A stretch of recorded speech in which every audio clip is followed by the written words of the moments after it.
My in-law called my mother a mistake in a dress in front of 204 wedding guests. My name is Maya Bennett. I'm 28 years old. 3 weeks ago, I stood at the altar in a $12,000 gown, ready to marry into one of Boston's wealthiest families. The Crawfords, 4 generations of old money, a charity foundation that supposedly helped the homeless, and a matriarch who smiled like a knife. When Margaret Crawford grabbed that microphone and humiliated my mother, my fiancé stayed silent. His father laughed. 200 people watched my mom bow her head in shame. I didn't bow. I ripped off my ring, canceled the wedding in front of everyone, and walked out. But here's what the Crawfords didn't know. I'd been quietly collecting evidence on them for 6 months. Secret bank transfers, shell companies, millions in stolen charity money. They thought I was just the seamstress's daughter, the nobody from Dorchester, the girl who should have been grateful. They were very, very wrong. If you're watching this, please subscribe and let me know where you're watching from. To understand how a girl they laughed at brought their entire empire crashing down, I need to take you back to where it all began. I grew up in Dorchester, in a one-bedroom apartment where my mother slept on the sofa so I could have the bed. Helen Bennett raised me alone. No father in the picture, no family money, no safety net. Just her 2 hands and a Singer sewing machine that hummed until midnight most nights. She did alterations for a dry cleaner on Dot Ave, hems, zippers, taking in waists for women who could afford to lose weight for fun. $12 an hour, no benefits, no sick days. The apartment always smelled like fabric and steam. I'd fall asleep to the rhythm of her foot pedal, that steady thump thump thump that meant she was still working, still fighting, still making sure I'd have lunch money in the morning. Her hands told the story of her life. Calluses from scissors, tiny scars from needles, fingertips rough as sandpaper from decades of handling cloth. But those hands were always warm when she touched my face, always gentle when she braided my hair for school. Write everything down, she used to tell me. You never know when you'll need proof. So I did. I kept notebooks, receipts, records of every dollar spent, every promise made, every slight I swallowed because fighting back wasn't worth the cost. My mother taught me that survival meant documentation. She just didn't know I'd one day use that lesson to destroy a family worth $200 million. I got a full scholarship to Boston University, graduated with a degree in accounting, landed a job as an internal auditor at Crawford Holdings, one of the biggest real estate development firms in New England. I wasn't the charity case who lucked into a rich family. I was there 2 years before I ever met Ethan Crawford. I earned my place through 12-hour days and audit reports that caught discrepancies nobody else noticed. I was good at my job. Too good, as it turned out. The first time I saw the Crawfords' world from the inside, I thought I was the lucky one. I didn't realize I was walking into a trap that had been set long before I arrived. I met Ethan Crawford during a quarterly audit, 3 years before the wedding that never happened. He was 30 years old, deputy director of development, and the only person in that glass and steel tower who looked at me like I was a human being instead of a line item. Everyone else called me the auditor like it was a disease. Ethan called me Maya. He had that old money look, jaw sharp enough to cut glass, shirts that probably cost more than my rent, a smile that crinkled the corners of his eyes. But there was something else there too, something almost apologetic, like he knew exactly how much privilege he'd been handed and wasn't sure he deserved it. "You want to grab lunch?" he asked one Tuesday, after I'd spent 3 hours reviewing expense reports in a conference room with no windows. "There's this place around the corner. Nothing fancy. They do great sandwiches." Nothing fancy. That should have been my first clue. We dated for 6 months before he introduced me to anyone from his world. We went to diners instead of restaurants, walked in the park instead of attending galas. He said he liked the quiet. I believed him. "Why haven't I met your family yet?" I asked once, while we shared a plate of nachos at a sports bar in Somerville. His collar was open. His hair was messy from the wind. He looked almost normal. He paused, a chip halfway to his mouth. "They're complicated," he said. "I'm waiting for the right time." The right time. I heard that phrase 47 times over the next year. 47. I counted. He smelled like sandalwood and bergamot, expensive but subtle. His hands were soft when he held mine. He never raised his voice, never made me feel small, never treated me like I was beneath him. But he also never defended me. Not once. Not when it mattered. "They're complicated," he'd say, every time I asked about meeting his parents. I should have known that complicated was just another word for coward.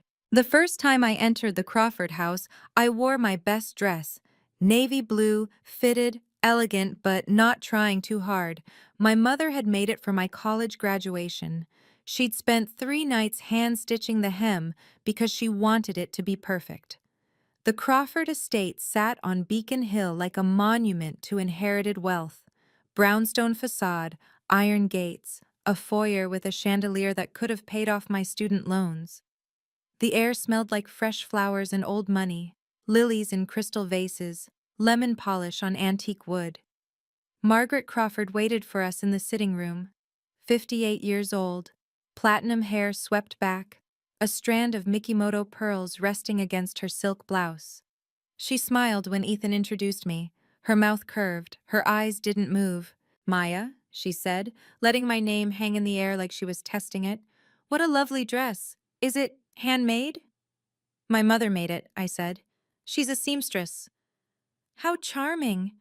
Margaret's gaze swept down to my hemline and back up. "You can always tell." The compliment had teeth. Richard Crawford didn't speak much during dinner. 62 years old, silver hair, a face that looked like it had been carved from the same marble as their fireplace mantel.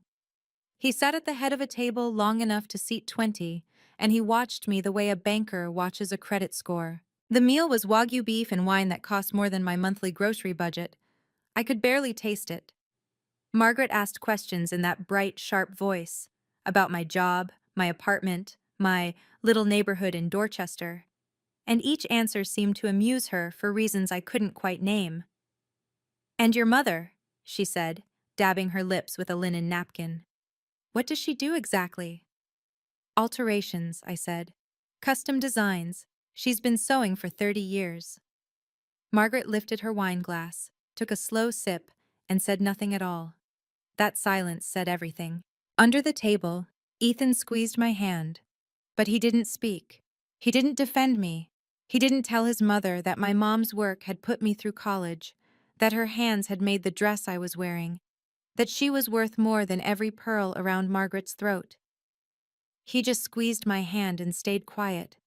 And I let him. The warnings came slowly, like water seeping through cracks in a foundation. After that first dinner, Margaret sent Ethan a list. Not to me, to him. But he showed me, almost apologetically, like he was asking permission to ignore it. Suggestions for Maya's wardrobe. Speech patterns to refine, perhaps she could soften the Boston accent. Appropriate topics for social gatherings. I read that list in his apartment, sitting on his $3,000 couch, and I felt my face burn. "She doesn't mean it badly," Ethan said. "She's just particular." Particular. Another word for cruel. But I swallowed it. I told myself I was marrying Ethan, not his family. I told myself things would change after the wedding, that I'd prove myself, that love was worth the compromise. The engagement party was worse. Margaret requested that I limit my guest list due to space constraints. My mother got 5 invites. 5, for her entire side. The Crawfords had 170. I called my mom to explain. I tried to make it sound reasonable. She was quiet for a long moment. Then she said, "It's okay, sweetheart. I understand." But I heard what she didn't say.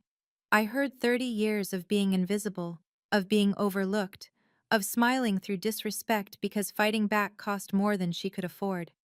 I bit my lip so hard it bled. 2 weeks before the wedding, I saw something I wasn't supposed to see.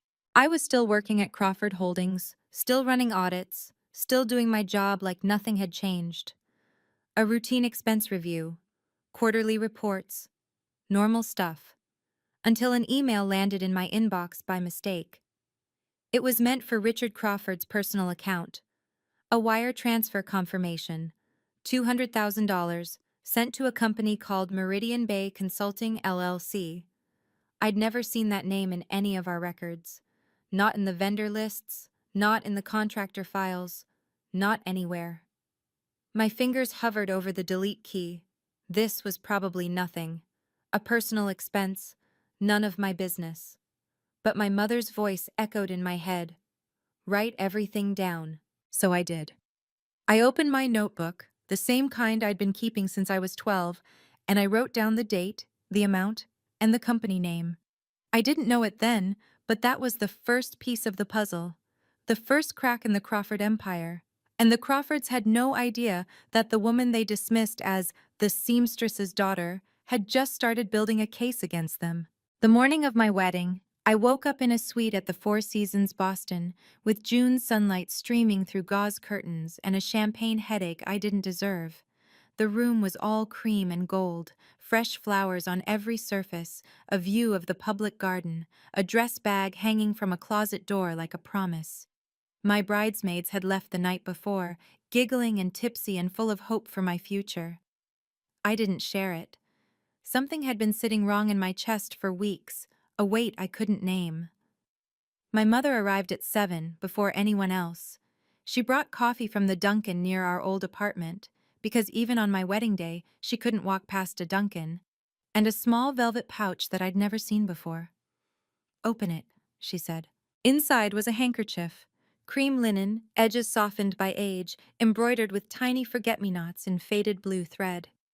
"This was your grandmother's," Helen said. "She brought it from Ireland when she came over. Had nothing else. Just this, and her hands, and enough stubborn to outlast a famine." I pressed the fabric to my face. It smelled like lavender and old paper. "Keep it in your dress pocket," my mother said, "so I'm always with you." She helped me into my gown. $12,000 of silk and beading that I'd insisted on paying for myself, even though the Crawfords had offered. Some pride isn't for sale. When she zipped me up, her hands were steady. When she turned me toward the mirror, her eyes were wet. "You're so beautiful," she whispered. I looked at our reflection. My mother in her navy dress, the same fabric as my graduation dress, repurposed, recut, made new by her own hands. She'd bought it from a fabric outlet's clearance section, end of season sale, $8 a yard. Margaret Crawford would notice. Margaret Crawford always noticed. "You look perfect, Mom," I said. "That dress is beautiful." She smiled, and for a moment everything felt like it might be okay. Then we got to the church, and I saw the seating chart. My mother, row 4, behind Richard's golf buddies, behind the woman who sold them organic produce, behind the former housekeeper who'd been fired 3 years ago but had somehow made the list anyway. Row 4. And I still walked down that aisle. Trinity Church filled like a theater, 204 guests arranged in dark wood pews, crystal chandeliers casting prisms across old stone walls. An organ playing Pachelbel's canon like this was a fairy tale instead of a business arrangement. I watched from the vestibule, clutching my bouquet hard enough to bruise the stems. Margaret Crawford sat in the front row, of course. Cream suit, those pearls, a hat that probably cost more than my car. She was laughing at something Richard said, her head tilted at that perfect society page angle, completely at ease in a world she owned. My mother sat in row 4, alone. The seats next to her were empty because her 5 guests had been split up to balance the room. I should have said something. I should have marched up to that altar and moved her myself. But I was 28 years old and still believing that love could fix unfair things. Still thinking that if I just got through this one day, everything would change. The music shifted. "Here Comes the Bride." I walked down the aisle on my own. No father to give me away, not that I'd ever had one, and I kept my eyes on Ethan. He stood at the altar in his custom tux, tall and handsome and smiling, but his eyes flicked to his mother before they landed on me. Just for a second. A reflex. I should have known then. Father Morrison opened his Bible. The ceremony began. "Dearly beloved, we are gathered here today." A rustle from the front row. Margaret Crawford rising to her feet, not urgently, gracefully, like this was always the plan. "Father, if I may," she said, her voice carrying across the church with that practiced ease of someone who'd never been told no. "I'd like to say a few words about our bride." Father Morrison hesitated, caught off guard. He looked at Ethan. Ethan looked at his shoes. Margaret walked to the altar. Someone handed her a microphone, and I stood there, frozen in my $12,000 dress, as my mother-in-law prepared to ruin my life. "I want to say a few words about Maya," Margaret began, smiling at the congregation like she was accepting an award. 204 people smiled back, the polite, anticipatory smiles of guests expecting a toast, a welcome to the family speech. Something warm. I knew better. I could see it in the tilt of her chin, the slight curl at the corner of her mouth. Margaret Crawford was about to perform. "Maya is charming," she said. "Really, she is. She came from such humble circumstances, worked her way up, pulled herself out of, what do they call it, Dorchester." Light laughter rippled through the crowd, the way people laugh at things that aren't quite jokes. "And she's ambitious. You have to admire that. A young woman with so few advantages finding her way into our little world." Margaret gestured at the church, at the flowers, at the crystal and the silk and the old money dripping from every surface. "It's almost like a fairy tale." My hands were shaking.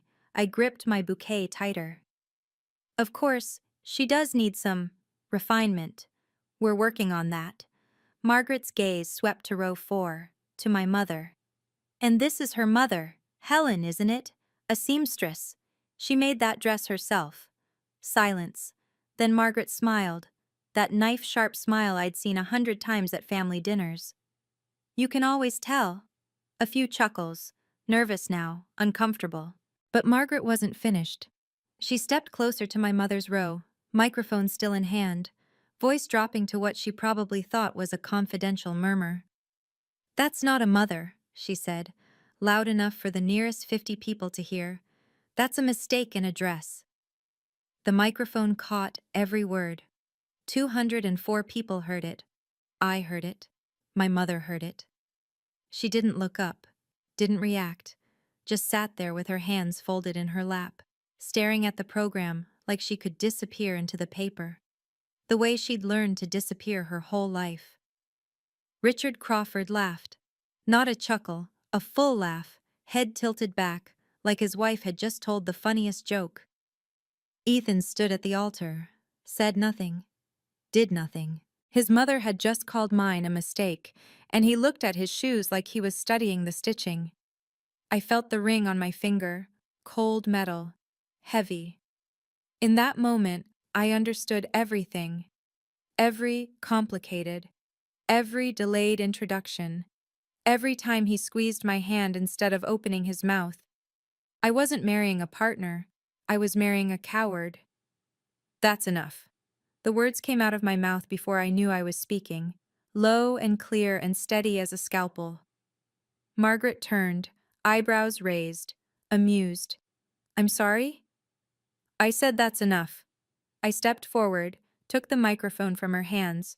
She let me, too surprised to resist, and faced the congregation. "My mother is not a mistake," my voice echoed through that ancient church. "She worked 18-hour days so I could stand here. She gave up everything she had so I could have something better. And she is worth more than every person in this room who laughed." I turned to Ethan, waited. He looked at me, then at his mother, then at his shoes. I pulled the ring off my finger. The diamond caught the light one last time, fractured rainbows scattering across the altar. I set it down on the communion rail, gently, like laying flowers on a grave. "The wedding is cancelled," I said into the microphone. "I apologize for any inconvenience." 204 gasps. I walked off that altar and straight to row 4. "Come on, Mom," I said, taking her arm. "We're leaving." She stood up, trembling, confused. "Sweetheart." "Now, Mom, we're done here." I led her out the door, past the flowers and the candles and the guests who'd come to watch a fairy tale and gotten a revolution instead. But I wasn't done. Not even close. The church doors swung shut behind us, cutting off the murmur of 200 stunned voices. Outside, the June sun was too bright, too cheerful, completely wrong for what had just happened. I stood on the steps of Trinity Church in a wedding dress I'd never use again, holding my mother's arm like she might collapse. Maya. Her voice was barely a whisper. Maya, you didn't have to. Yes, I did. My hands weren't shaking anymore. Something had settled inside me. Not calm exactly, but clear. Crystal clear. Richard Crawford came through the doors behind us, his face the color of raw steak. Young lady, you've just made the biggest mistake of your life. I turned. He stopped. Something in my expression made him stop. $200,000, I said quietly, conversationally, like I was discussing the weather. Shell Company, Meridian Bay Consulting. I know.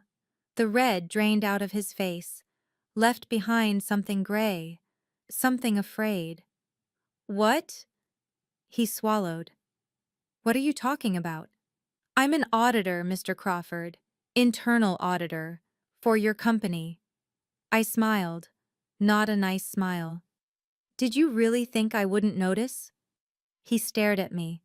His mouth opened and closed like a fish. Behind him, the church doors opened again. Margaret. Ethan. A cluster of confused relatives. Richard? Margaret's voice was sharp. What's happening? What is she saying? I didn't answer. I just walked Helen down those church steps, my heels clicking on stone, my train dragging through the dust. Maya, wait! Ethan's voice, desperate now. Maya, please, let me explain. I didn't look back. My mother was shaking. Whether from humiliation or relief or fear, I couldn't tell. I held her tighter. It's okay, Mom, I said. We're going home. We got in a cab. The driver looked at my wedding dress, looked at our faces, and wisely said nothing. As we pulled away from the church, I saw Richard Crawford still standing on the steps, phone pressed to his ear, gesturing frantically at someone. Good, let him panic. Maya. My mother's voice was small. What did you mean? About the money? I took her hand, squeezed it. Her fingers were rough against mine, calloused from 30 years of work. I meant, I said, that I'm not done with them, not by a long shot. The cab turned the corner. Trinity Church disappeared behind us. I reached into my pocket. Felt the embroidered handkerchief my grandmother had carried from Ireland.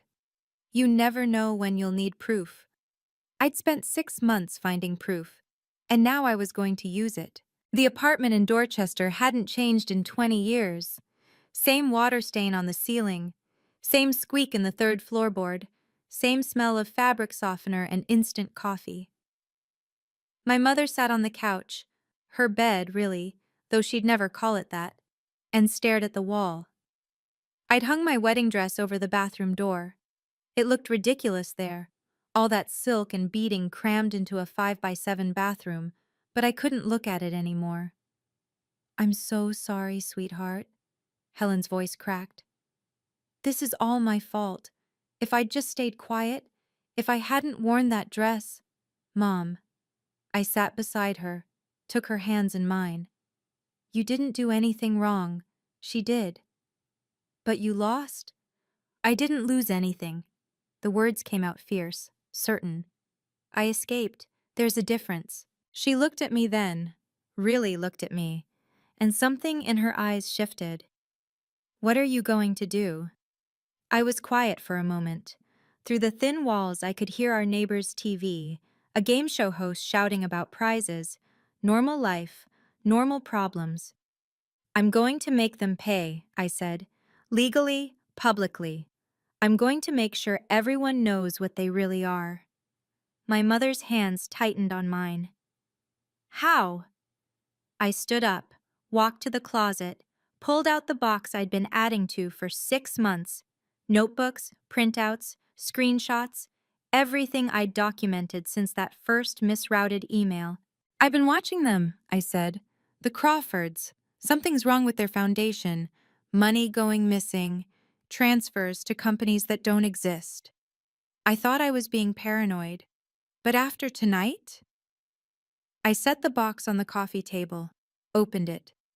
After tonight, I'm going to find out exactly how deep this goes. My mother looked at the box, at the papers, at me. This could be dangerous, she said. I know. They have money, lawyers, power. I know. She was quiet. Then she reached out and touched my face, the way she used to when I was small. Your grandmother came here with nothing, she said. She built everything from scratch. Never let anyone tell her she was less than. I smiled. It hurt. I'm not going to let anyone tell me that either, Mom. I pulled out my phone, scrolled to a contact I hadn't used in 2 years.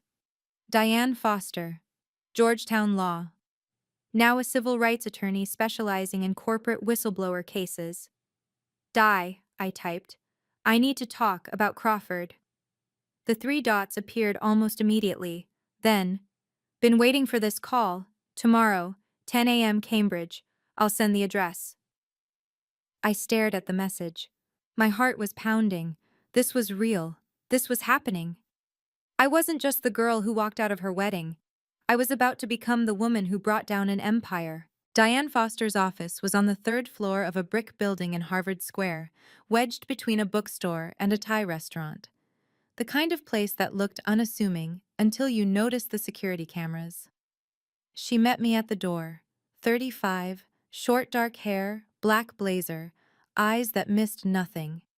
We'd been roommates freshman year, stayed close through graduation, drifted apart when careers pulled us different directions, but she hadn't hesitated when I reached out. Maya, she hugged me, quick and fierce. I saw the news. News? Someone filmed it. The wedding. It's all over Twitter. I felt sick. Great. It's actually good for us. She ushered me into her office. Small, neat, law books everywhere. Public sympathy is on your side. Margaret Crawford looks like a monster. I sat down, put my notebook on her desk.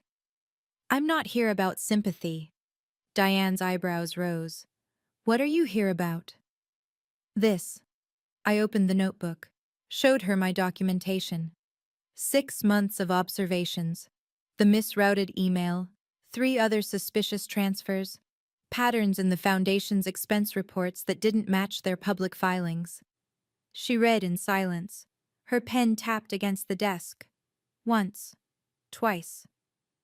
Maya, she said slowly, if this is what I think it is, I don't know what it is yet, but something's wrong, and I want to find out. She closed the notebook, looked at me hard. You understand what you're doing? The Crawfords have resources, lawyers, connections. If you go after them and you're wrong, I'm not wrong. I'm not. If you're right, she continued, they'll come after you with everything they have. They already did. I met her eyes. At my wedding, in front of everyone, they showed me exactly who they are. I'm just returning the favor. A smile tugged at the corner of her mouth. Same Maya, never backed down from a fight. I just picked better ones. She leaned back in her chair. Okay, here's how this works. You need more than suspicious transfers. You need documentation, forensic analysis. You need to prove intent. How do I do that? You need a forensic accountant, someone who can trace the money, verify the shell companies, build a case that'll hold up in court. She scribbled a name on a notepad. Lena Park, she's the best, and she owes me a favor. I took the paper. The name felt heavy in my hand.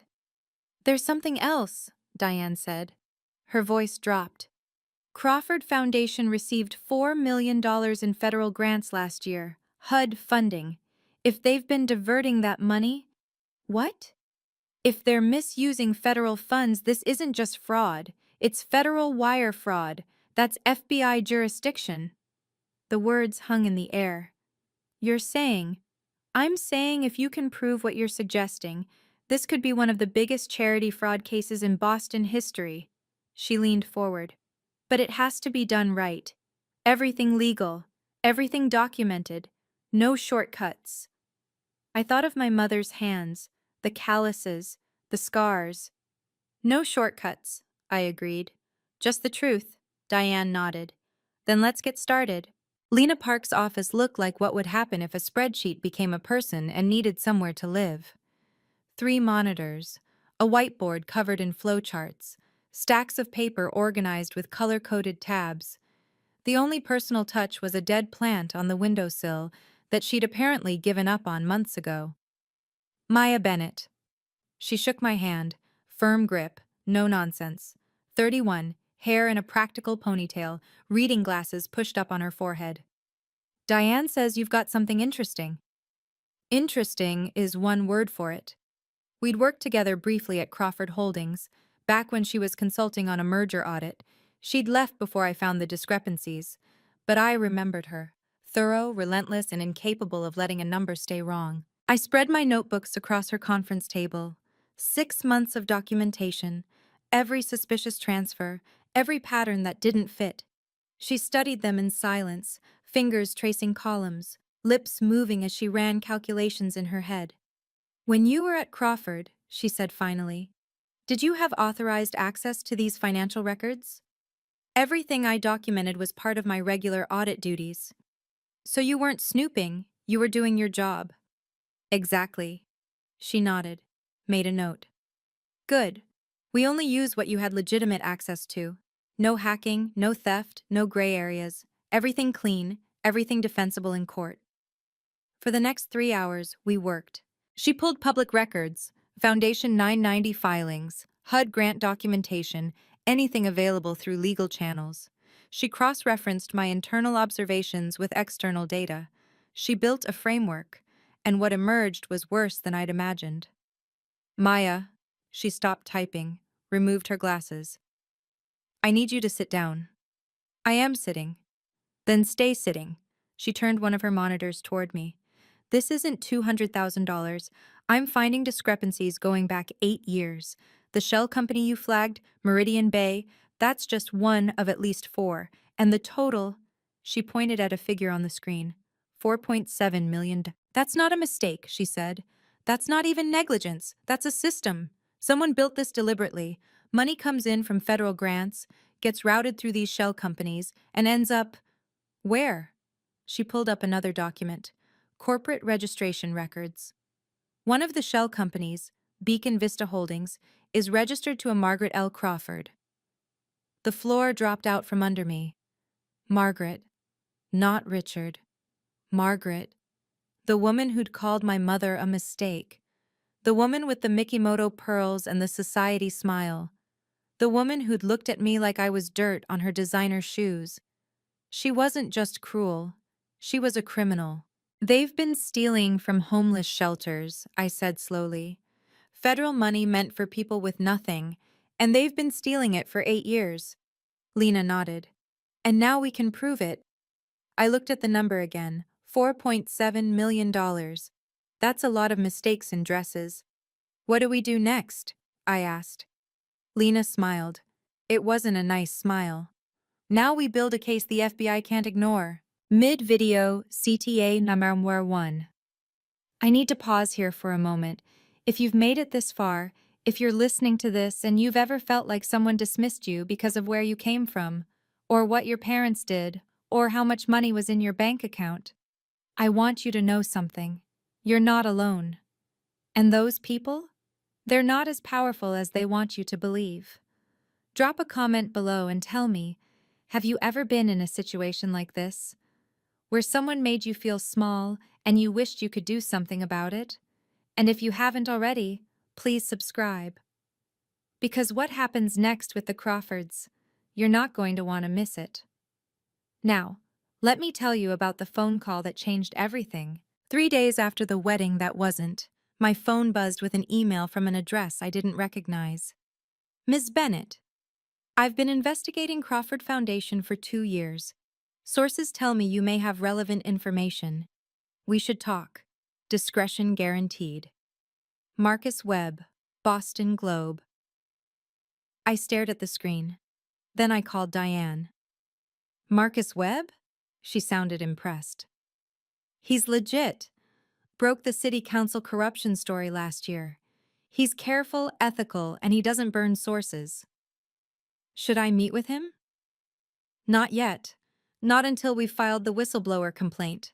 Once that's in, you have legal protection. Before that, you're vulnerable. But she gave me his number anyway. When the time is right, she said. Having a journalist in your corner isn't a bad thing. 2 weeks later, after Lena had compiled her initial analysis and Diane had drafted the federal complaint, I called him. We met at a bar in the North End, dark, quiet, the kind of place where people went to not be overheard. Marcus Webb was exactly what you'd expect from an investigative journalist. 42, tired eyes, rumpled jacket, a voice recorder he set on the table between us like a challenge. Ms. Bennett? He didn't smile, didn't waste time. I'm not going to ask you what you have. I'm going to ask you what you want. The question caught me off guard. What do you mean? I mean, a lot of people in your situation want money. Revenge. Their 15 minutes. He shrugged. I don't care about any of that. I care about the truth, so what do you want? I thought about my mother in row 4, about Margaret's laugh, about $4.7 million that should have helped homeless families sleep in beds instead of doorways. I want justice, I said. For my mother. For the people that money was supposed to help. I want everyone to know what the Crawfords really are. He studied me for a long moment. Then we might be able to work together. He leaned forward, lowered his voice. I have a source inside the FBI. They've been looking at Crawford Foundation for years, but they've never had enough for a warrant. Never had anyone from the inside. My mouth went dry. And now? Now they might have you. His eyes didn't waver. If you're willing. I thought about Diane's warnings, the risk, the power the Crawfords had. Then I thought about my grandmother's handkerchief in my pocket, about a woman who came to this country with nothing and refused to be beaten. I'm willing, I said. Marcus nodded, just once. Respect. Then let's take them down. The first letter arrived exactly 1 week after I walked out of that church. Dear Ms. Bennett, your employment with Crawford Holdings has been terminated effective immediately, pursuant to Section 12.4 of your employment contract, violation of confidentiality provisions. I read it 3 times, violation of confidentiality, as if I'd leaked trade secrets instead of documenting fraud. The second letter came the next day. Law firm letterhead. Cromwell, Stevens & White, the kind of firm that charged $800 an hour to make problems disappear. Defamatory statements made at the June 14th event. Demand immediate retraction. Prepared to pursue legal action. They were calling my speech at the altar defamation, my defense of my mother, my statement of basic truth. Ethan called that night. Maya. His voice was exhausted. You need to stop. Whatever you're doing, you need to stop. Whatever I'm doing? I don't know what you said to my father, but he paused. They're scared, and when they're scared, they're dangerous. Are you calling to warn me, Ethan, or to threaten me? I'm calling because Another pause, longer. Because I care about you. You cared about me so much you stood there while your mother called mine a mistake. Silence. Are you calling to protect me, I asked, or to protect them? He didn't answer. I hadn't expected him to. Goodbye, Ethan.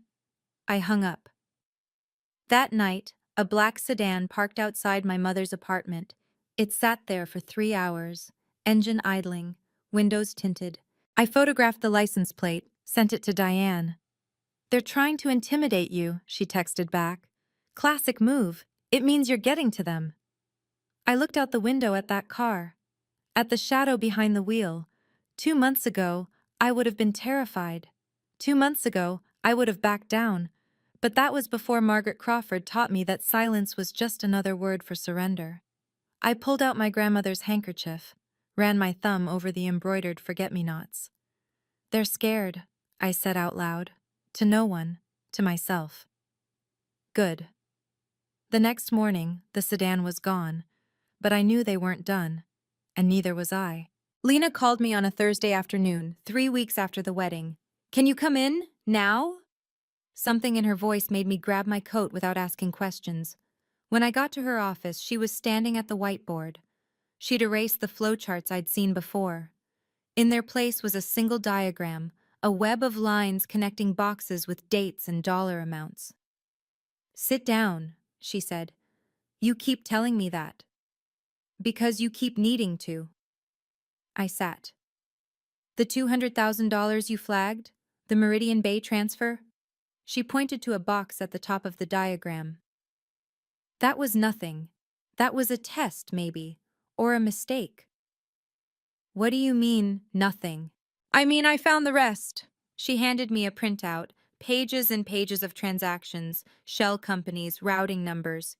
8 years of data, cross-referenced with their public filings, their grant applications, their 990s. I scanned the pages. Numbers blurred together. "What am I looking at?" "You're looking at $4.7 million, she said it flatly. Not 1.2, which is what I thought at first. $4.7 million diverted from Crawford Foundation to private accounts over 8 years. I couldn't breathe. "And it gets worse." She flipped to another page. "See this shell company? Beacon Vista Holdings? You mentioned it before, Margaret's company." "Right. But look at what it received." She circled a number. 3.2 million of that 4.7 directly to a company in her name. I stared at the figure. The money that was supposed to help homeless families went to Margaret Crawford. Lena nodded. "The woman who lives in a mansion on Beacon Hill, who wears pearls that cost more than most people's cars. That woman has been stealing from the homeless for almost a decade." Something cold settled in my chest.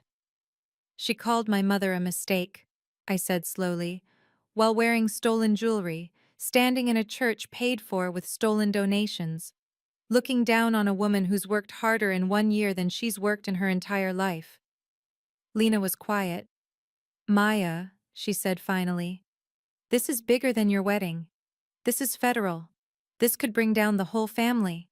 I thought about Richard Crawford's face when I mentioned the shell company, the fear, the sudden pallor. "They know," I said. "They know what they did, and they know I know. Which is why we need to move fast." Lena straightened the papers. "I've prepared a complete forensic analysis. Every transaction, every connection, chain of custody, source documentation, everything the FBI will need. How soon can we file? Diane's finalizing the whistleblower complaint now. We should be ready in a week." 1 week. 7 days until the Crawfords would learn that the seamstress's daughter wasn't just a humiliated bride. She was the witness who would end them. Ethan appeared at my door without warning, 2 days before we planned to file. He looked terrible, unshaven, dark circles under his eyes. His shirt was wrinkled. Ethan, who'd never worn a wrinkled shirt in his life. "Maya." He stood in the hallway like he was afraid to come closer. "Can we talk?" I didn't invite him in. "Talk. I know what you're doing. I know you've been—" He swallowed. "Investigating. The foundation. I know." My blood went cold. "How do you know that? Does it matter?" He ran a hand through his hair. "My parents are losing their minds. Lawyers, private investigators. They're trying to find out what you have." "And you came here to warn me?" "I came here because—" He stopped, started again. "Because I should have said something at the wedding. I should have stood up." "Yes, you should have. I was a coward," his voice cracked. "I've always been a coward. My whole life I've done what they wanted because it was easier. Because they have everything. They could take everything from me." I leaned against the doorframe. "So what changed?" "I started listening." He looked at me, really looked at me, for the first time since the church. I heard things, conversations, my parents talking about the foundation, about money, about— He shook his head. Things that didn't make sense until you said that name. Meridian Bay. I didn't react. Didn't confirm. I have access, he said quietly, to emails, records, things you wouldn't have been able to see as an auditor. He hesitated. I could get you more. Why would you do that? Because they're wrong. His voice was barely above a whisper. What they're doing, what they did to you, to your mother, it's wrong. And I'm tired of pretending it isn't. I studied him. The boy I'd loved or thought I loved. The man who'd stayed silent when he should have roared. You want my forgiveness, I said. No. He shook his head. I don't deserve that. I just want... He paused. I want to do the right thing, even if it's too late. I thought about Diane's warnings, about the risk of accepting help from someone inside the Crawford family, about the possibility that this was a trap. But I also thought about the evidence Lena needed, the connections that could seal the case. If you want to do the right thing, I said, talk to my lawyer, not me, and bring everything you have. He nodded, slowly. I can do that. And Ethan? I waited until he met my eyes. This doesn't change anything between us. You understand that? I know. He swallowed. I lost you the moment I stayed silent. I've known that since the church. He turned to go. Ethan. He stopped. Why now? Really? He was quiet for a long moment. Because I looked at my mother in that church, he said, laughing, while yours cried, and I realized... His voice broke.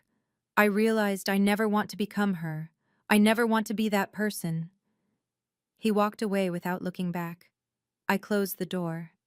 And I wondered if I'd just gained an ally, or walked into the biggest mistake of my life. Diane's conference room felt different on the day I signed. The same law books, the same practical furniture. But the air was thicker somehow, charged with the weight of what we were about to do. 127 pages. That's how long the whistleblower complaint was.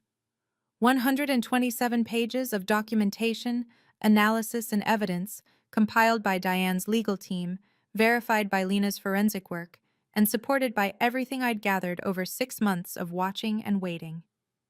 Once you sign this, Diane said, there's no going back. The complaint gets filed under seal with the federal court. The FBI opens a formal investigation, and you become a protected whistleblower under federal law. Which means if the Crawfords try to retaliate, fire you, sue you, intimidate you, they add obstruction and witness tampering to their list of charges. She almost smiled. They'd be handing us more evidence. Lena sat beside me, quiet and steady. She'd worked 18-hour days for the past week, triple-checking every number, every connection. It's solid, she said. The forensic trail is clean. The FBI will have everything they need. I looked at the papers in front of me. 127 pages of truth.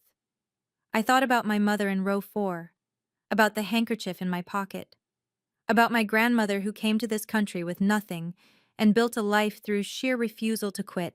I thought about Margaret Crawford in her pearls, laughing at my mother's dress, and I signed. My name looked strange on the page, small but permanent. That's it, Diane said. It's done. I exhaled. For months, I'd been gathering evidence in secret, not sure if I was paranoid or right, not sure if any of it would matter. Now it was real, official, unstoppable. My phone buzzed. Marcus Webb, FBI wants to meet. They're calling this a priority. Case might be bigger than we thought, possibly connected to city officials. I showed Diane the message. Well, she said, looks like the Crawfords are about to have a very bad week. I put my phone away. My mother had taught me to write everything down, to keep proof, to protect myself. She just didn't know that someday I'd use those lessons to protect everyone the Crawfords had ever stolen from. The seamstress's daughter was about to bring down an empire. The FBI field office in Boston smelled like coffee and paper and barely contained urgency. Special Agent Thomas Riley met me at the elevator. 50 years old, salt and pepper hair, a face that had seen too many lies to believe anything easily. He shook my hand with a grip that was firm, but not unfriendly. Ms. Bennett. His voice was even, professional. Thank you for coming in. The interview room was exactly what you'd expect. Sterile, quiet, a table with a recording device in the center. But there was something in Riley's manner that felt almost respectful, like he was grateful I was there. I'll be direct, he said, settling into his chair. We've been watching Crawford Foundation for 5 years. Every time we got close, the trail went cold. Lawyers, shell companies, dead ends. What changed? He looked at me steadily. You did. He opened a file on the table. I recognized Lena's forensic analysis. Your documentation fills gaps we couldn't fill, connects dots we couldn't connect, and combined with the testimony your attorney forwarded from Mr. Ethan Crawford, he paused. We have enough for a warrant. Ethan had followed through. He'd given Diane everything, emails, internal memos, even recordings of conversations he'd had with his parents. It wasn't enough to make me forgive him, but it was enough to matter. What happens now? I asked. Now we move fast. Riley leaned forward. The Crawfords have resources. If they get wind that we're coming, they'll start destroying evidence, moving money, hiding trails. We need to execute search warrants before they know what hit them. When? 3 days. He met my eyes. And I need you to understand something, Ms. Bennett. This case may be bigger than just the foundation. Some of the money trails lead to city contracts, political donations. This could touch a lot of powerful people. I thought about the black sedan outside my mother's apartment, about the threatening letters, about Margaret Crawford's smile. I understand. Riley nodded. Once. Respect. We're going to need you to testify eventually. Are you prepared for that? I thought about standing at that altar. About finding my voice when everyone expected me to stay silent. I've been preparing for this my whole life, I said. I just didn't know it. He almost smiled. Then let's take them down. My phone buzzed as I left the building. Unknown number. You think you've won? We know everything. This isn't over. The message was sent from a number linked to one of the shell companies. I screenshotted it, forwarded it to Riley. Evidence of intimidation, I typed. Thank you for making my case stronger. Then I walked out into the Boston afternoon, and for the first time in weeks, I felt something like hope. The morning of the raid, I woke to breaking news. My phone lit up with alerts. FBI executes search warrants at Crawford Holdings. Boston Real Estate Dynasty. Under federal investigation. 2 arrested in charity fraud probe. I sat in my mother's apartment, coffee growing cold in my hands, and watched it unfold on television.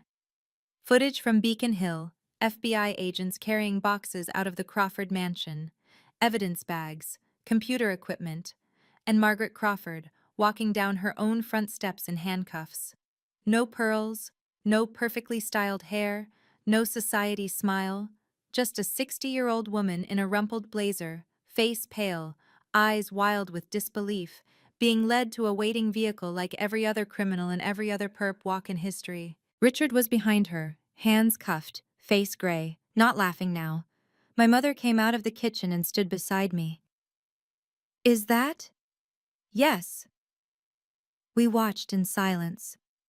The news anchor was talking about federal fraud charges, about charity money diverted to private accounts, about an investigation that had been building for years. She mentioned an anonymous whistleblower. Someone inside the organization. Maya. My mother's voice was quiet. Did you do this? I looked at her. At the woman who had worked 18-hour days so I could have a future. The woman Margaret Crawford had called a mistake. Yes, Mom, I did. She was quiet for a long moment. Then she reached out and took my hand. Her fingers were rough against mine, calloused from 30 years of work. But her grip was strong. I'm not happy someone had to be arrested, she said softly. But I'm proud of you, sweetheart. So proud. My phone buzzed. Diane. They found everything. Second set of books, emails, bank records. The Crawfords are done. Then another message. And there's more. Crawford Holdings is calling an emergency board meeting tomorrow. They're going to try to control the narrative. Press will be there. I stared at the screen. Maya? My mother was watching my face. What is it? The board meeting, I said. They're going to try to spin this, make it look like a misunderstanding. Can they do that? I thought about Margaret Crawford, who even in handcuffs had probably been calculating her next move. They can try. I stood up, but I'm not going to let them. Mid-video CTA number 2. Hold on. I need to pause right here, because we're about to get to the part everyone asks me about, the board meeting. The moment I walked back into Crawford Holdings, not as the humiliated bride, not as the fired auditor, but as something else entirely. Before we get there, if you're still watching, you're my kind of person. You believe in justice. You believe that people shouldn't get away with cruelty just because they have money. So do me a favor. Hit that subscribe button. Drop a comment and tell me, if you were in my position, would you go to that meeting? Would you face them again? I want to know what you would do. Okay, let me tell you about the most terrifying and satisfying morning of my life. The night before the board meeting, we gathered in Diane's office. Me, Diane, Lena, and Marcus. War Council. They're going to claim this is a misunderstanding, Marcus said, flipping through his notes. Anonymous source tells me their PR firm has been working overtime. The script is accounting irregularities, internal review, cooperating fully with authorities, standard damage control. They can't spin their way out of handcuffs, Lena said. They'll try. Diane leaned back in her chair. Richard and Margaret are out on bail, $2 million each. They'll be at the board meeting, making their case for why they should stay in charge while the misunderstanding gets sorted out. So what do we do? I asked. You? Diane shook her head. Nothing. You've done your part. The FBI has the evidence. Let the system work. That's not good enough. Everyone looked at me. They're going to stand up in that room, I said, in front of cameras and journalists and board members, and lie. They're going to say this is all a mistake, that they're victims, that the real problem is, what, disgruntled employees? Misguided prosecutors? I thought about my mother's face when Margaret called her a mistake. I can't let that happen. Marcus spoke first. You could attend. The board meeting is technically public. Shareholders and stakeholders can observe. If you're there... What? Diane cut in. If she's there, what? She makes a scene? Gives them ammunition to paint her as unstable?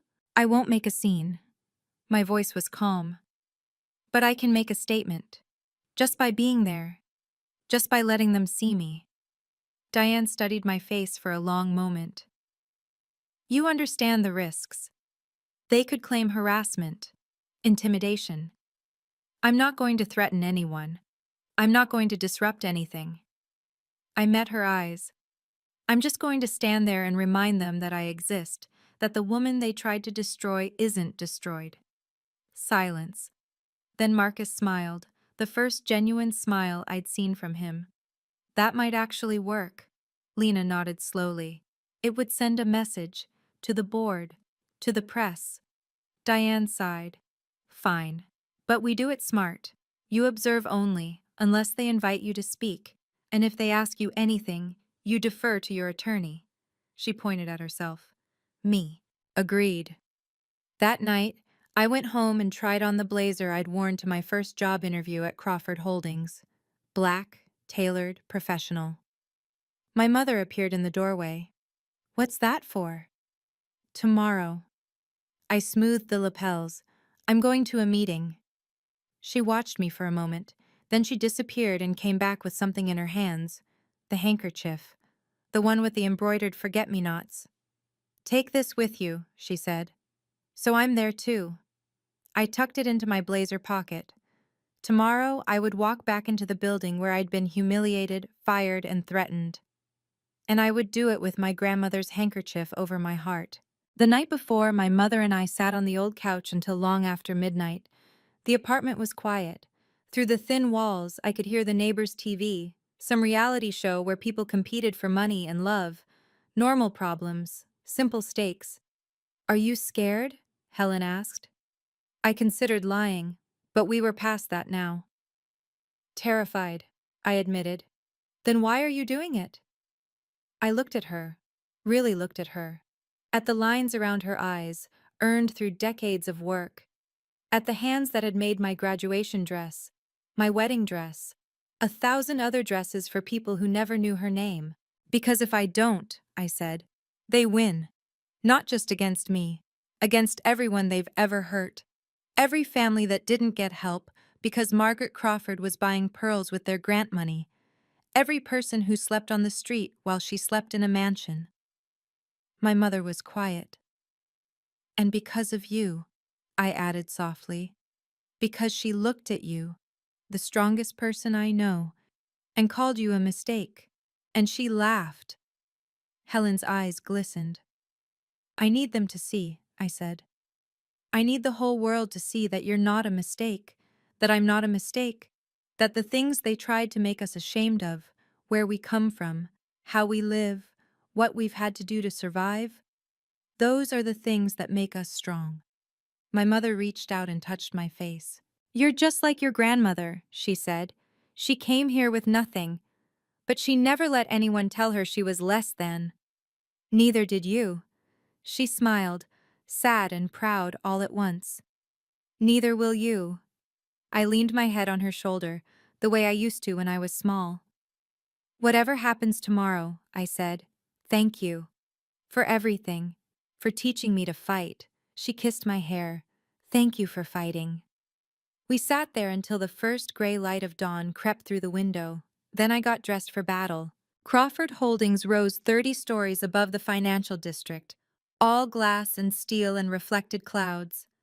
I'd worked here for 3 years, walked through that lobby 1,000 times, but I'd never felt the weight of it before, the intimidation built into every surface, designed to make ordinary people feel small.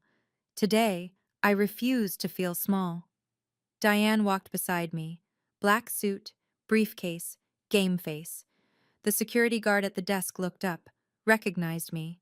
His eyes went wide. "Ms. Bennett, you're not— I mean, your badge was deactivated." "I'm aware." Diane stepped forward. "My client is a witness in an ongoing federal investigation and has a legal right to attend this public shareholder meeting." She produced a document. "Here's the relevant statute." The guard looked at the paper, looked at me, called someone on his phone. 5 minutes later, we were in the elevator, rising toward the 30th floor. "How are you feeling?" Diane asked quietly. "Like I'm about to walk into a lion's den." "You are," she almost smiled. "But the lions don't have teeth anymore." The doors opened. The boardroom was floor-to-ceiling windows, mahogany table, crystal water pitchers. 20 chairs around the table, all filled. Another 30 observers along the walls, shareholders, lawyers, and 5 journalists with recorders. Marcus was among them. He gave me an almost imperceptible nod. And at the head of the table, Richard Crawford, Margaret beside him. They looked diminished. Richard was pale, his suit slightly loose like he'd lost weight. Margaret wore no pearls. They'd been seized as assets. Her hair was in a practical bun, no society smile. When I walked in, the room went silent. 20 faces turned. Margaret's eyes found mine. For a moment, something flickered across her face. Fear, rage, recognition. Then she recovered, lifted her chin, forced that cold smile. "Well," she said, loud enough for everyone to hear, "if it isn't the girl who thinks she won." I said nothing. Diane and I took seats along the wall. I folded my hands in my lap, kept my face neutral. Margaret leaned toward Richard, whispered something. Richard's knuckles were white on the table. "Let's begin," Harrison Wells said from his seat near the head of the table. He was the largest shareholder outside the Crawford family, 65, silver-haired, the kind of man who hadn't survived 50 years in Boston real estate by ignoring which way the wind was blowing. We have a lot to discuss. Richard Crawford stood, buttoning his jacket with fingers that weren't quite steady. Thank you all for coming on such short notice. His voice was controlled, measured, the voice of a man who'd spent 40 years dominating boardrooms. I know there's been concern about recent events. He paced slowly, hands clasped behind his back.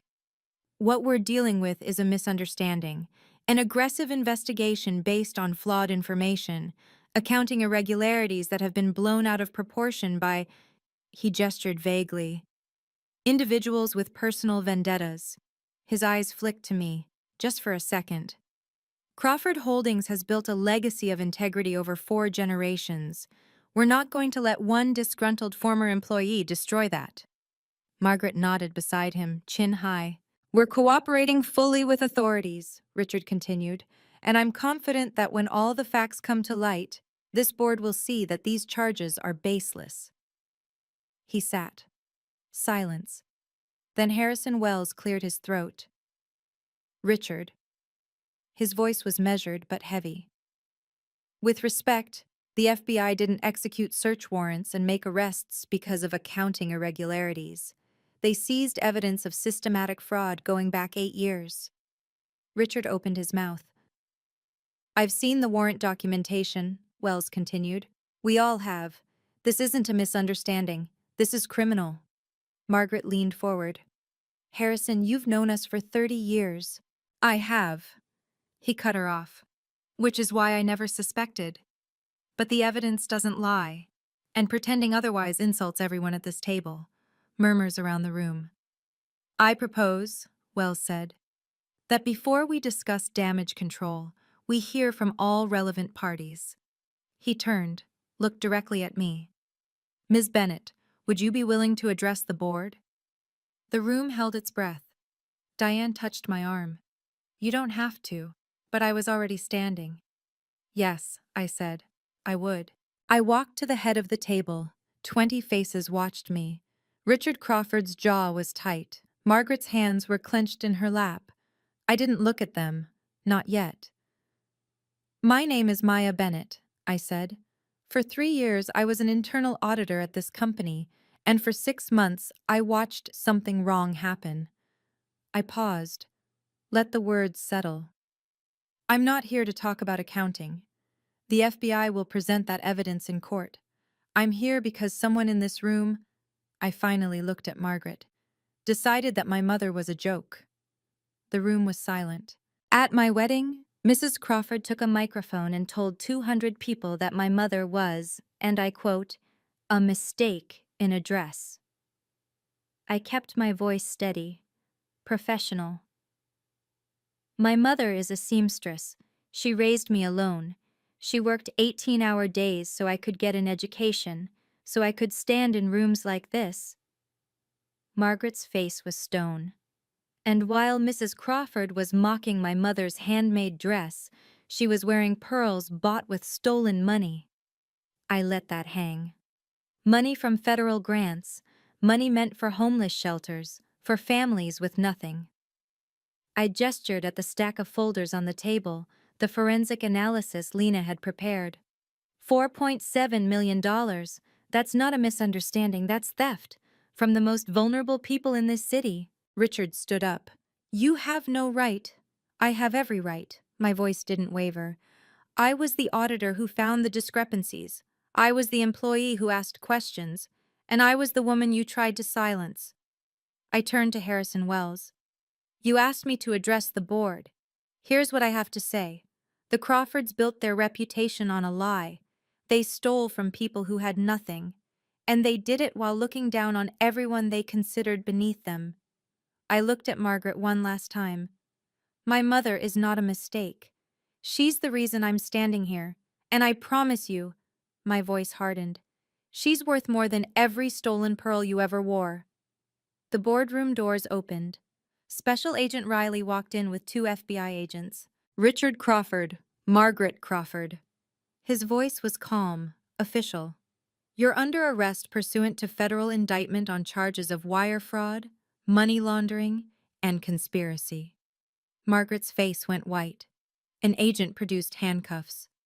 As they led the Crawfords out, past the cameras, past the journalists, past every board member they'd ever intimidated, Margaret turned to look at me.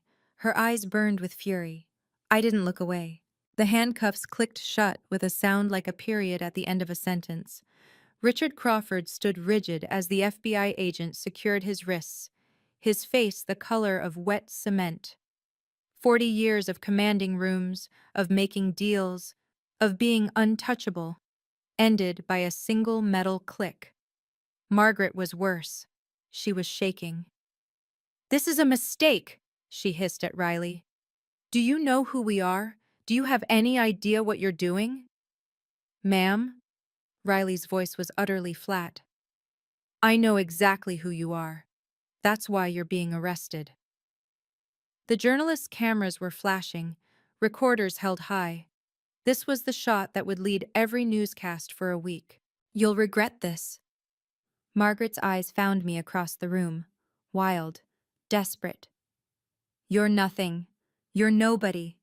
You think you've won, but we have lawyers. We have—" "Margaret."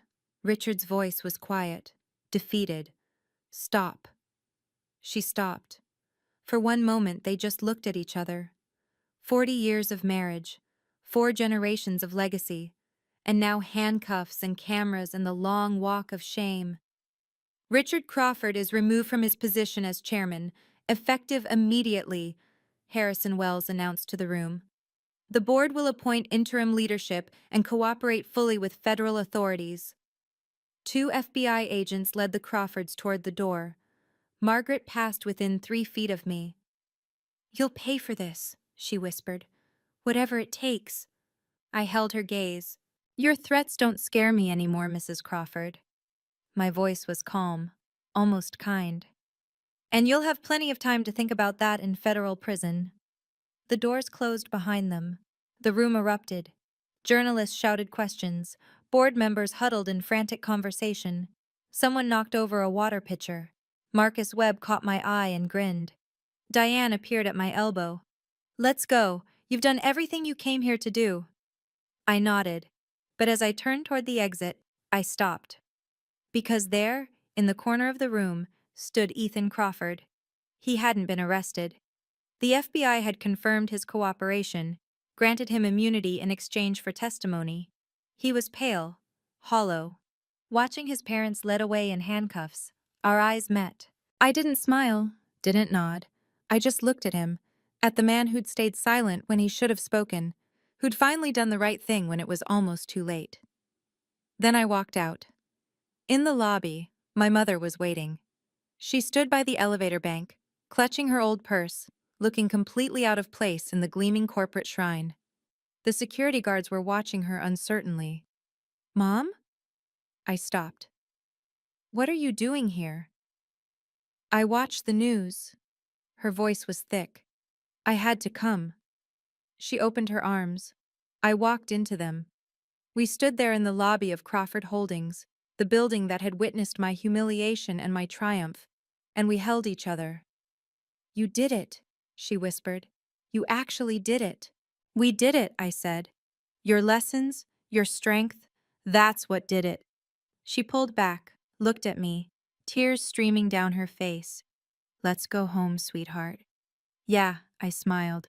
"Let's go home." The news broke like a dam.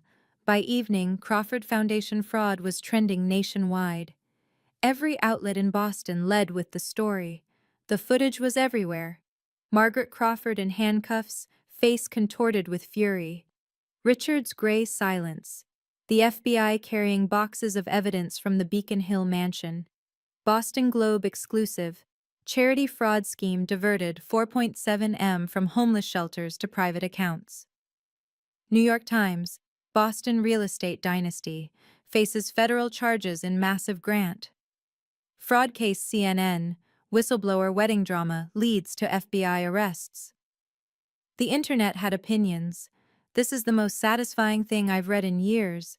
That seamstress raised one hell of a daughter. Margaret Crawford spent stolen money from homeless people and had the audacity to mock someone's handmade dress. Karma. I tried not to read the comments. Failed. Read them anyway. In our apartment, my mother and I sat together on the old couch, the TV muted, our phones buzzing with messages we didn't answer. "It feels strange," she said quietly. "All these people talking about us." "They're not talking about us." I put my arm around her. "They're talking about justice." She was quiet for a moment. "Maya," she turned to face me.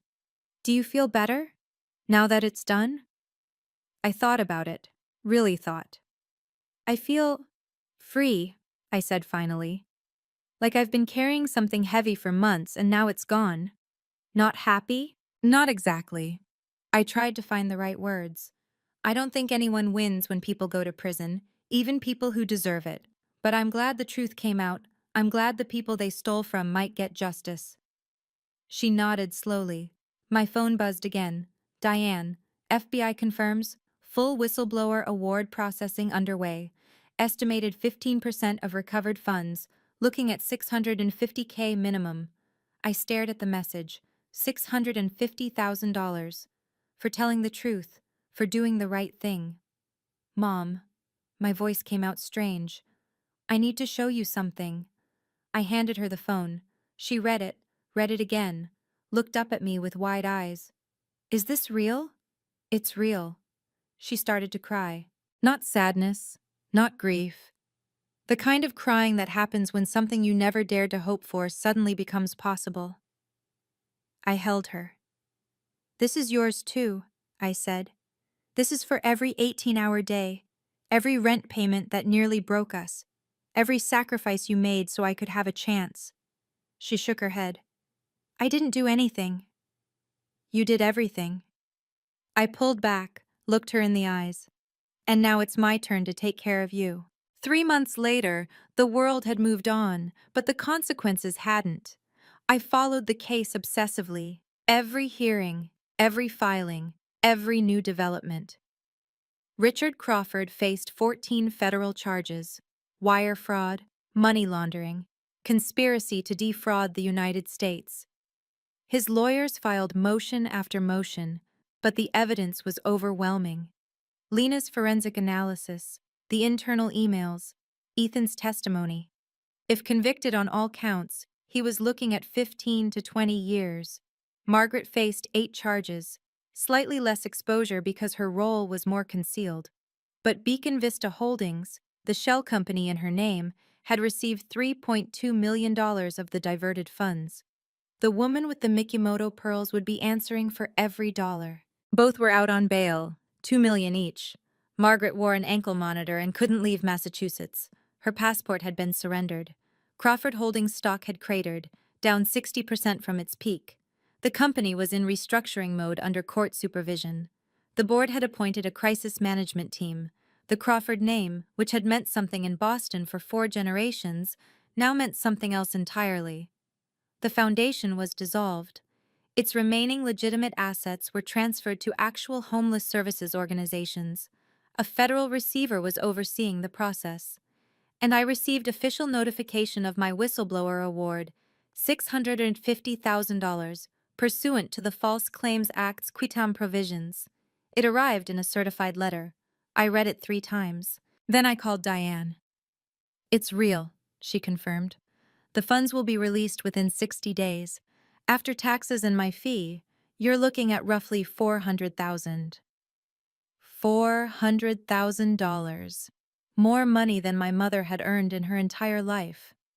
That night, Ethan sent me an email. "Maya, I know you probably won't respond to this. I don't expect you to.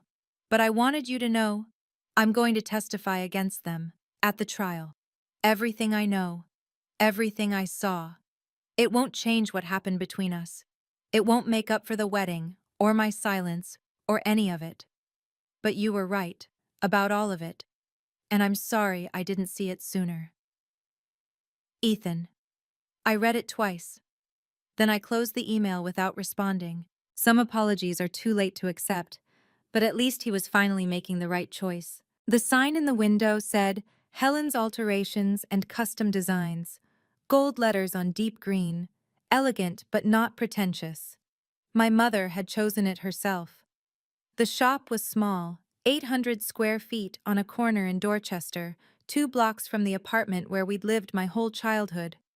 But it had good light, a clean layout, and enough room for 3 sewing stations. More importantly, it belonged to her. I'd used part of my whistleblower award for the down payment. The rest went into equipment, inventory, and a 6-month operating cushion so she could build her client base without panic. You didn't have to do this, she said for the 100th time, running her fingers along the cutting table. It's too much. It's not enough, I said. It's 30 years too late, but it's a start. Opening day was quiet. A few neighbors came by to see the new shop. An old customer from the dry cleaner heard about it and brought in 3 dresses for alterations. But by noon, something shifted. A woman walked in, 40-something, well-dressed, vaguely familiar. She looked around the shop, then at my mother. You're Helen Bennett? Yes. I saw the news, about your daughter, about what she did. The woman's eyes were bright. I own a boutique in the South End. High-end stuff. We've been using a tailor in Newton, but… She paused. I'd rather give my business to someone local. Someone real. She handed my mother a card. Call me. I'd like to discuss a partnership. After she left, my mother stared at the card for a long time. Maya, she said, this is happening. It's happening. I hugged her. It was always going to happen. You just needed someone to see you. That evening, I watched her close up the shop. She moved slowly, reverently, running her hands over the sewing machines, the fabric bolts, the handwritten price list she'd made herself. She stopped at the window, touched the glass where the sign hung. Helen's, she said softly. My name. Your name, I agreed. She turned to me. Her eyes were wet. Thank you, sweetheart. For everything. For fighting.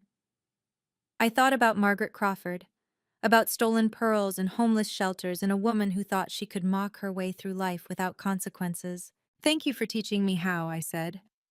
My mother reached into her pocket and pulled out something small, familiar. The handkerchief, the one with the forget-me-nots. I made you a new one. She unfolded a second handkerchief, white linen, my name embroidered in blue thread. So you'll always remember. I took it, pressed it to my heart. I'll never forget, I said, and I meant it. And I meant, 6 months after the wedding that wasn't, I walked into an office building I'd never visited before. The National Whistleblower Center occupied a modest floor in a downtown high-rise. No marble lobbies, no crystal chandeliers, just carpet and cubicles and people doing quiet, important work. They'd offered me a position 3 weeks earlier. Advisory consultant, helping other whistleblowers navigate the system I'd survived. The pay was less than half what I'd made at Crawford Holdings. The hours were irregular, the benefits were modest. I said yes immediately. You understand, the director had said during my interview, that this work can be frustrating. Not every case succeeds. Not every whistleblower is protected. I understand, I'd replied. But some are, and those are worth fighting for. That first morning I arrived early, made coffee in the communal kitchen, read through case files that would become my responsibility. At 10 o'clock, a young woman appeared in my doorway, 24, maybe 25. Dark circles under her eyes, clutching a folder like a lifeline. Are you Maya Bennett? Her voice was barely above a whisper. I am. I saw the news, about the Crawfords, about what you did. She swallowed. I'm in a situation, at my company, and I don't know what to do. I thought about myself, 6 months ago, scared, isolated, convinced I was powerless. Sit down, I said gently. Tell me everything. She talked for an hour, about irregularities she'd noticed, about supervisors who dismissed her concerns, about fear and confusion and the feeling that she was losing her mind. I don't know if I can do this, she said finally. I don't know if I'm strong enough. I looked at her, at this stranger who reminded me so much of myself, and I thought about my mother's hands, my grandmother's handkerchief, all the women who had come before me, who had survived and fought and refused to be silenced. You're not alone, I said, and you're stronger than you know. The first step is always the hardest, but I'll help you take it. She started to cry. I handed her a tissue and the handkerchief my mother had made me. Keep this for now, I said. Bring it back when you're ready. She looked at the embroidered letters, at my name. Why? She asked. Because someone helped me when I needed it. I smiled. Now it's my turn. People ask me if it was worth it. The lost marriage, the lost job, the lost future I thought I was going to have. Here's what I tell them. I didn't lose anything. I escaped. I escaped a marriage to a man who couldn't stand up for me. I left a job at a company that was built on theft. I walked away from a future that would have required me to be silent about injustice. Those aren't losses. Those are survivals. What I kept matters more. I kept my mother, and I got to give her something she'd never had. Her own business, her own name on the door, her own future that doesn't depend on anyone else's approval. I kept my integrity. I told the truth when telling the truth was hard. I stood up when standing up was scary. And I kept my voice. The one Margaret Crawford tried to silence with mockery. The one the Crawfords tried to bury with lawyers. The one that turned out to be stronger than all their money combined. I don't know what happens next for me. I'm taking classes at night, learning the law, thinking about ways to help other people who find themselves where I was. I do know this. I will never again be silent when someone I love is being hurt. I will never again pretend that cruelty is acceptable just because it comes from power. And I will never let anyone make me feel ashamed of where I came from. My grandmother came to this country with nothing but a handkerchief and her own 2 hands. My mother raised me alone with nothing but a sewing machine and her stubborn, beautiful heart. And I brought down a $200 million empire with nothing but the truth. That's not a story about revenge. That's a story about justice. If you're listening to this and you're in a situation where someone is making you feel small, where you're being told to be quiet, to accept mistreatment, to let powerful people get away with cruelty, I want you to know something. You are not powerless. You are not alone. And the best way to protect the people you love is to refuse to be silent. Share this story with someone who needs to hear it. Subscribe if you want more stories like this. And leave me a comment. Tell me, if you could say one thing to the past version of yourself who was putting up with something they shouldn't have, what would you say? I read every single comment. You matter to me. Thank you for staying until the end. Thank you for believing in justice. I'm Maya Bennett, and this was my story.